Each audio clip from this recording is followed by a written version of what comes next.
She came back from therapy, different. That first session was supposed to be a gift. Her birthday was coming up, and she'd been talking more and more about feeling disconnected. Not from me, necessarily, but from herself, from purpose, from something bigger. I listened, like a good husband does. I nodded, researched, even asked some colleagues if they'd heard of good therapists. That's how we found him. Marcus. She never called him Dr. Marcus. Just Marcus. Said he wasn't a clinical therapist, but a transformational coach. He didn't work in a clinic. He ran sessions out of a renovated guest house at the edge of town, wrapped in pine trees, candles burning, floor pillows instead of chairs. I remember dropping her off the first time. She wore a soft blue sweater and that perfume that smells like orange blossoms and clean linen. She looked lighter, that day. Hopeful. And I wanted that for her. The first few sessions went by quietly. She'd come home with red eyes sometimes, but she'd smile and say, "It's good work. Hard, but good." I'd hold her. I didn't ask for details. Part of me thought that was respect. The other part, fear. Like opening the door too wide might let something in we couldn't close again. 2 months passed. She signed up for the Deeper Immersion Experience, Marcus's 3-day weekend retreat. She used words like release, realignment, and soul excavation. I joked, lightly, asking if she was starting a cult. She laughed, but her eyes didn't. She came back on a Sunday night. I remember because I had roasted chicken waiting, candles lit. The house felt too still. I heard her keys in the door, her boots on the tile. And when she walked in, I saw it instantly. Something in her posture had changed. Her shoulders were back, but her gaze didn't meet mine. She kissed my cheek, but not like before. More like a greeting than homecoming. "How was it?" I asked, handing her a glass of wine. She took it. Sipped. Looked around the room like it was the first time she'd seen it. Then she smiled, a soft, strange smile, and said, "It made me realize how much of myself I've been suppressing." I didn't know what that meant. "Not really." I asked, "Suppressing how?" She sat on the couch. Crossed her legs slowly, deliberately. "I think I've been performing the role of someone I'm not." "You mean, a wife?" Her lips pressed together. "A wife, yes. But also a pleaser. A caretaker. A mirror to everyone else's needs. Marcus helped me see that I've been living a life built on other people's expectations." I remember standing there with the wine still in my hand, suddenly unsure where to sit. Unsure if this conversation had started hours ago and I was late to it. She didn't say much more that night. Just that she needed space to integrate. That's how she put it. That week, she moved into the guest bedroom. No fight. No discussion. Just a folded blanket, a toothbrush, and silence. When I asked why, she said, "I need to hear my own voice again." I lay awake in our king-sized bed that first night, staring at the ceiling fan as it spun shadows across the room. I wanted to believe this was just a phase, a healing process. But somewhere, deep beneath my ribs, a new fear began to whisper. She'd found something. Or someone. And she wasn't planning to give it back. She started quoting him more than she spoke to me. Every morning, she brewed herbal tea instead of coffee. She used to love our morning coffee routine, sitting by the window, legs tangled, sharing silence and caffeine. Now, she'd sit cross-legged on the porch with a ceramic mug and a journal, writing like her life depended on it. Sometimes she'd whisper affirmations. Sometimes she'd just stare into the distance. I remember one morning asking her if she wanted to grab brunch downtown, our little Saturday tradition. She blinked like I'd interrupted a sermon. "Marcus says nourishment isn't just food. It's intention," she said, eyes still on her journal. It stung more than I wanted to admit. He'd started bleeding into every sentence. Marcus says. Marcus believes. According to Marcus. It got to the point where I wanted to ask if she was married to him now, or just auditioning for the role. I tried to connect. I tried to be patient. But the more I tried, the more I felt like a character in someone else's memory. She kept saying, I'm not who I was. I'm becoming. Becoming what? One night, I found her sitting on the floor of the guest bedroom, candles flickering around her hands clasped like she was praying, but not to God. Her phone sat beside her, screen dimmed but still playing a voice memo. A man's voice. Calm, rich, controlled. Marcus. I stood in the hallway, listening. You are not a role. You are not a label. You are fire. Let them feel the heat or walk away. She was mouthing the words with him. That night, she didn't come to bed. Didn't even acknowledge I'd seen her. I slept alone again, the sheets cold and tight. On Tuesday, I noticed something else, her phone never rang around me anymore. No notifications. No buzzes. Just a blank screen, face down. Once, I caught a glimpse of a new app open, encrypted messaging. I asked her about it. Lightly. Casually. Hey, what's that new app one saw on your phone? She paused for half a beat, then smiled. Just a group chat with the retreat girls. We share intentions and progress. Something about the way she said, girls, felt off. Like it wasn't all girls. Like maybe one particular voice filled that chat more than the rest. That evening, while she was showering, I checked the laundry. Her clothes smelled different. Not her usual scent. Something more expensive. Exotic. Like hotel soap mixed with cologne. I don't know what exactly I was looking for. Proof. An excuse. A name. Instead, I found a folded piece of paper in her coat pocket. A quote written in handwriting that wasn't hers. Only the brave burn bridges to walk freely. M. I stood there in the laundry room, the dryer humming beside me, the words echoing in my head. She was burning something. And I was still standing on the bridge. Her phone never rang around me anymore. I started counting the silences. Not just the words she didn't say, but the sounds that used to fill our home, the soft ding of a text from her sister, the chuckle she'd let out scrolling through cat videos, the way she used to hum while cooking. They'd all vanished. Now, the house felt like a waiting room. Sometimes I'd find her standing still in front of a mirror, just watching herself. Other times she'd stare out the window for whole minutes without blinking. And whenever I asked what was wrong, she'd say, I'm not broken. I'm shedding. She was always quoting someone now. Marcus. The man I paid for. The man I invited in. The distance between us had become surgical, precise, clinical, intentional. She wasn't angry. That would have given me something to hold on to. No, she was serene. Detached. Like she'd already said goodbye, and was just waiting for me to catch up. One evening, I walked into the living room and found her rearranging books, not reading them, not even dusting. Just moving them into strange stacks. I asked what she was doing. Creating energetic flow, she said. Since when do you believe in that stuff? Since I stopped believing in things that keep me small. I wanted to scream. I wanted to ask if I was one of those things. But all I managed was, did Marcus tell you that too? She didn't even blink. Marcus doesn't tell.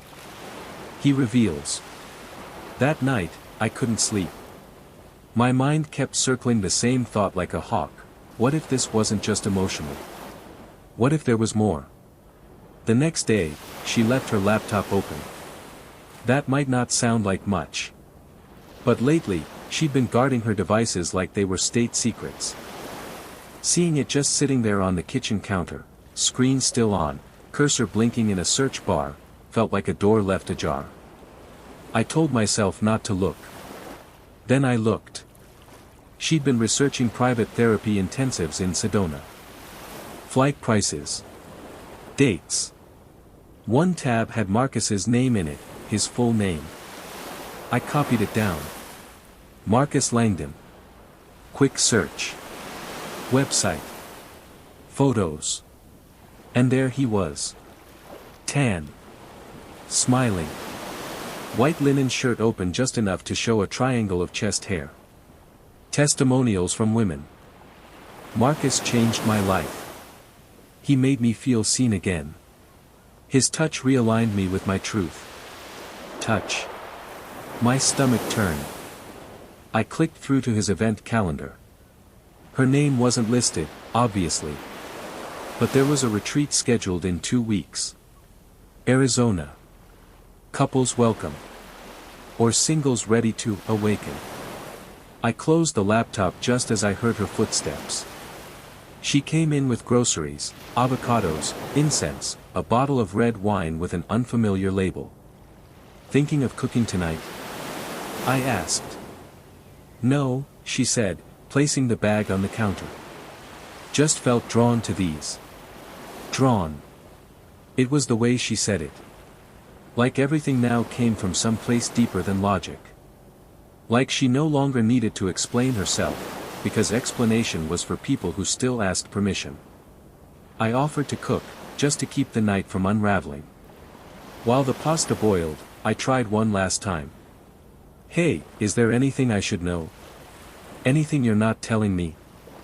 She looked up from her wine glass. You always think there's a secret. Maybe the truth is, you just don't want to hear what's obvious. Then tell me. Please. She paused, tilted her head. I don't think I'm your wife anymore. Not in the way you understand the word. That sentence shattered something in me. Not the marriage. That had been cracking for weeks.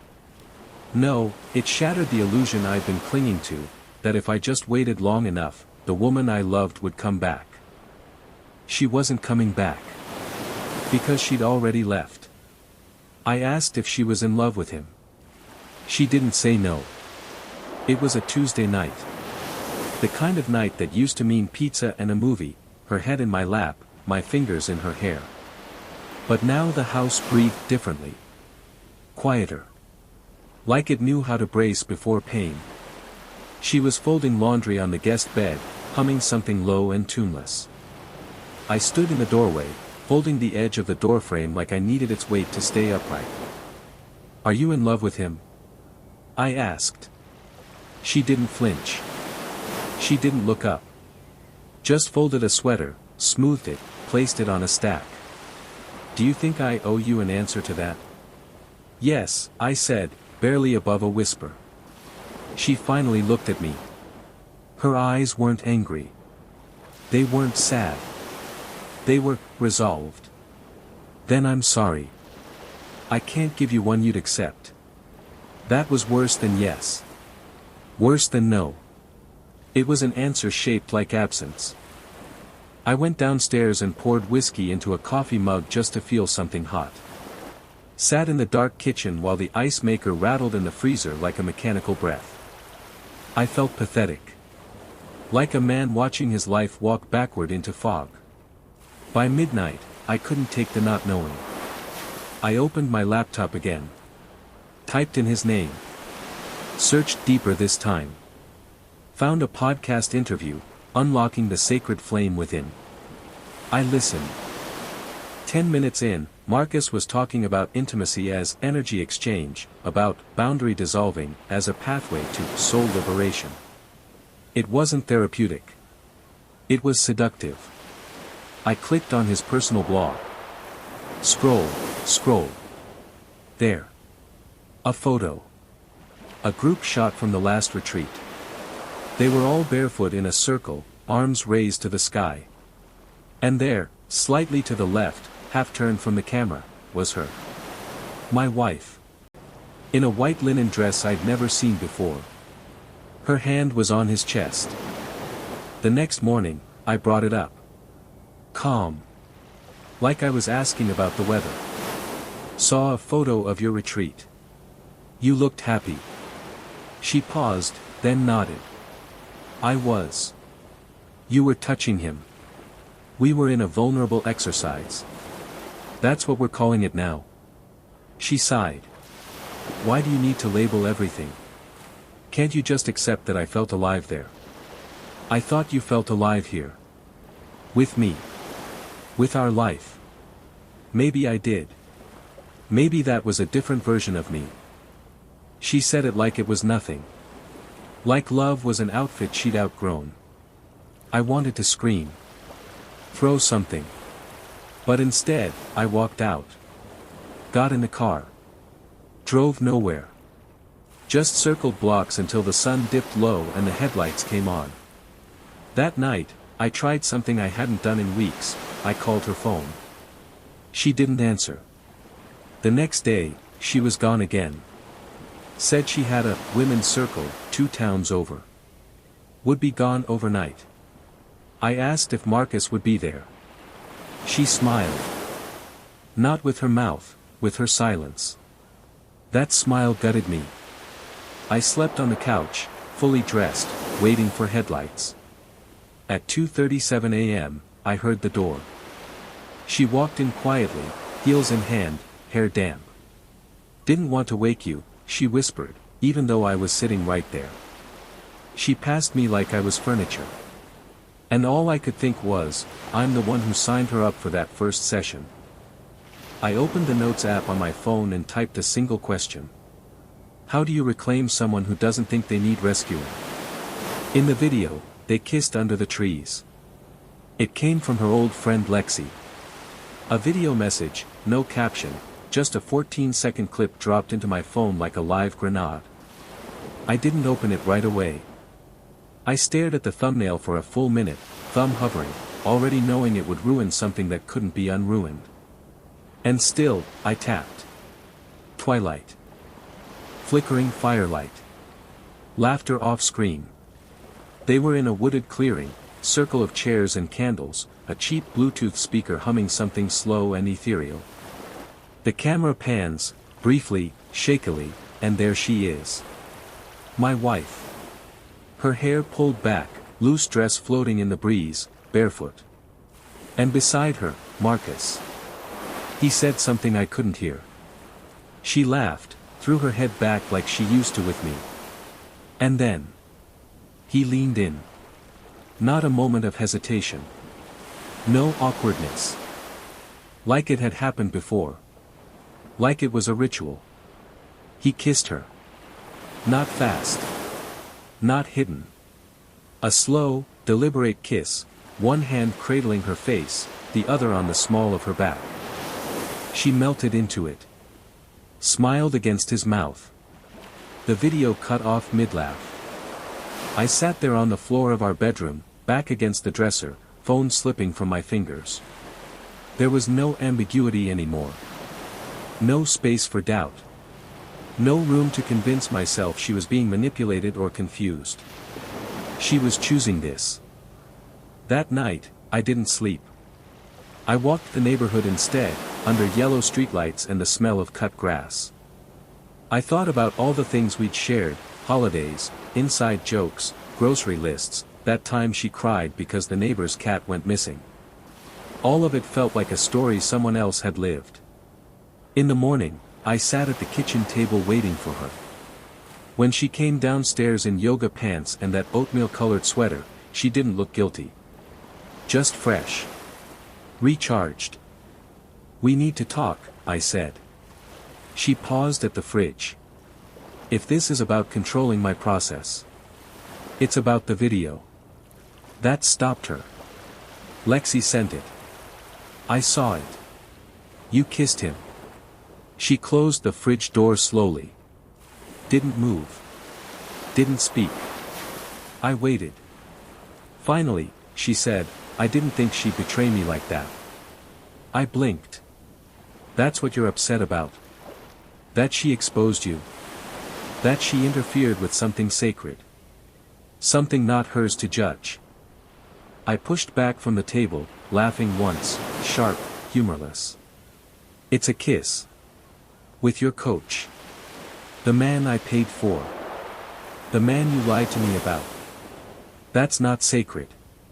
That's adultery. Her expression shifted. For the first time in weeks, I saw it, a crack. You don't understand what Marcus is doing. What he's unlocking in me. This isn't some fling. It's alchemy. It's betrayal. She sat across from me, folding her hands, like we were in a negotiation. I never intended to hurt you. I just evolved. You evolved out of monogamy. She didn't answer. My voice broke. You're not even sorry, are you? I'm sorry you're in pain. But I won't apologize for finding something that woke me up. I stood. Walked to the sink. Ran cold water over my hands, just to stop them from shaking. You're right about one thing, I said. You're not the woman I married. She didn't argue. Just nodded. And left the room. That afternoon, I packed a bag. Not everything. Just the essentials. A few shirts, my passport, the photo of us from our honeymoon that I couldn't bear to throw away, yet. I didn't leave that night. But I knew I would. Because now I'd seen it. Because now I knew. She said I was trying to control her by asking questions. The morning after I packed the bag, I almost left. I had my keys in hand. The sun was bleeding through the blinds in our bedroom, striping the wall in gold and shadow.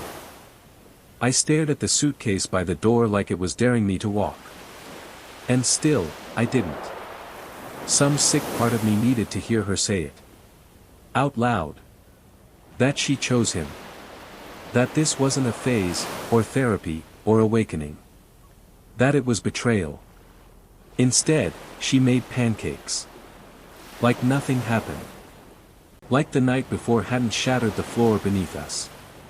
I thought we could have a soft day, she said, placing a plate in front of me.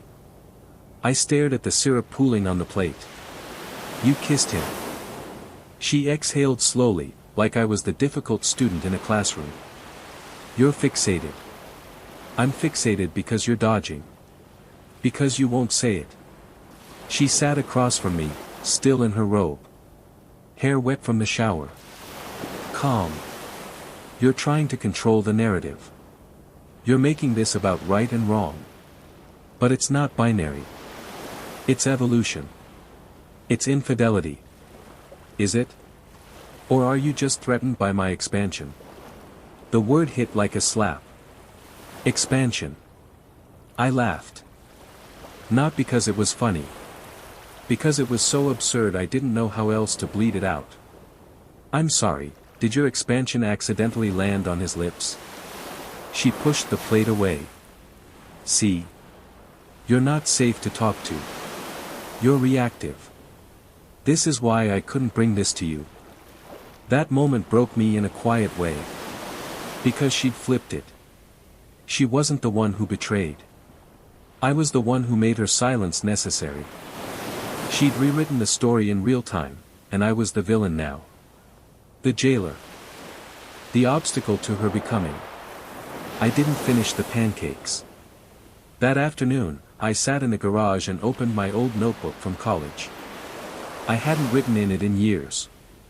But something about the paper, the scratch of pen against it, felt grounding. Real. I wrote everything down. The kiss. The quote. The new perfume. The way she looked at me like I was a stranger in our home. I titled the page, Truths I'm No Longer Willing to Ignore. Hours passed. When I came inside, she was gone again. No note. No text. Just a faint trace of incense in the hallway. I stood in our bedroom, looking at the spot where her pillow used to be. It smelled like lavender and lemon. I sat there until dark, watching the shape of the room shift with the shadows. At 9:41 p.m., I heard a car. Not hers. An Uber. She got out, wearing the same linen dress from the retreat photo. Smiling as she typed something into her phone. Probably thanking Marcus for the breakthrough. She came in and saw me sitting on the couch. She hesitated. "You're still here," she said. "You sound surprised." She walked past me, set her bag down. "I figured you'd go. You usually avoid conflict." "Not this time." She sat on the armrest of the chair across from me. Poised. Relaxed. Like she wasn't unraveling the world we built. "You've made up your mind, haven't you?" I asked. She didn't speak. "So I did. I want you to tell me it's over. To say it out loud." She tilted her head. "Does it help you to hear the death rattle?" "No. It helps me stop pretending there's still a heartbeat." She nodded. Slowly. "Then yes. It's over." And that was that. Not a scream. Not a slammed door. Just a sentence. And a silence I'll never forget. I didn't cry when she said it was over. I cried because she didn't. There's a grief that doesn't scream. Doesn't break windows or tear shirts or leave you howling in the street. It just sits there, heavy, polite, permanent. Like furniture you can't move. That's what the days after felt like. She didn't leave right away. She moved through the house like a guest. Still used the same coffee mugs. Still folded laundry. But she stopped texting me when she'd be home late. Stopped saying goodnight. And when I said it first, she'd just nod. We were two ghosts haunting the same square footage. I started noticing small changes. Her wedding ring was gone from the dish by the sink.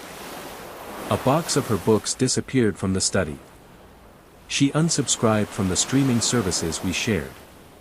Little funerals. One morning, I caught her on the phone. Not hiding, not whispering.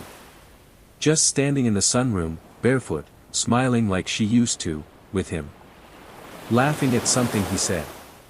She ended the call with a soft, "Okay. I'll see you soon." I didn't ask. What was the point? That evening, I sat outside with an old bottle of scotch my brother gave me years ago. I never opened it. Said I was saving it for something worth remembering. This felt close enough. I scrolled through old photos on my phone, vacations, birthdays, blurry selfies at the farmer's market. She looked so alive beside me in every one. But all I could think was, maybe she was already leaving me in those moments. Maybe the drift started long before Marcus lit a single candle. She came outside and saw me on the porch. "You okay?" she asked. I held up the glass. "Just toasting the dead." She didn't smile. Didn't frown. Just walked back in like she hadn't heard. The next morning, I found a note on the kitchen counter. No envelope. No dramatic handwriting. Just a folded piece of lined paper from the notepad we kept by the fridge. "I'll be staying with a friend for a while. Don't worry, it's not Marcus. I just need stillness. Maybe one day we'll understand each other again." That was it. "No, I'm sorry. No, I love you. Just stillness." She left before I woke up. I found her keys on the hook, her perfume still hanging in the air like an afterthought. I walked from room to room, not sure what I was looking for. Traces, maybe. Proof she'd existed. The guest room closet was half empty. Her yoga mat was gone. The linen dress, gone. I sat on the floor and whispered to no one, "I don't think she's coming back." The silence agreed. The only thing she left behind was a candle, half-burned, still warm. It was on the windowsill of the guest room. A thick, ivory pillar candle. The kind Marcus probably used in those retreats. It smelled like sandalwood and orange blossom, familiar, haunting. I didn't touch it. Just stood there staring, wondering if she lit it for him before she left, or for herself. That was 3 weeks ago. In that time, I've learned how to live alone in the same house I once called ours. I've memorized the sounds of emptiness, the hum of the fridge at 2 a.m., the creak in the stair that used to annoy her. I've stopped correcting the cushions on the couch. They always leaned her way. Now they just lean. She texts, sometimes. Not often. Brief things. Hope you're sleeping okay. The compost bin is full, don't forget. Found your blue sweater in my car. Want me to drop it off? No calls. No visits. Once, I texted back, do you miss me? She replied, I don't know what that word means right now. That's when I stopped asking. I told my brother. I told my mother. I didn't tell them everything. How do you explain that your wife left you for a man who lit incense and whispered about fire spirits? How do you say, with a straight face, that she found something more sacred in someone else's affirmations than in your shared life? But they saw the sadness. I went to therapy, real therapy. Sat across from a quiet woman with kind eyes and an old notepad. I didn't cry in the first session. I didn't talk much either. Just sat there feeling like a man who'd lost a limb but was expected to walk normally. She asked, what's the hardest part? I said, that I didn't see it coming. That I opened the door to it and paid for it. She nodded. Wrote something I couldn't read. Then asked, do you think this broke you, or did it show you where you were already cracked? That question still haunts me. Some nights, I scroll back through her texts. Not the recent ones, the old ones. Before Marcus. Before any of this. Just emojis and I love yous and don't forget to buy milk. I read them like love letters from someone who died. But she didn't die. She just changed. And maybe that's harder. A week ago, I finally moved her candle. I didn't throw it away. I placed it in a box with our wedding album, the keys to her old car, the dried eucalyptus she once hung in the shower. Memories I'm not ready to burn. Not yet. But I know the wick will go cold eventually. And when it does, maybe I'll light a new one. For me.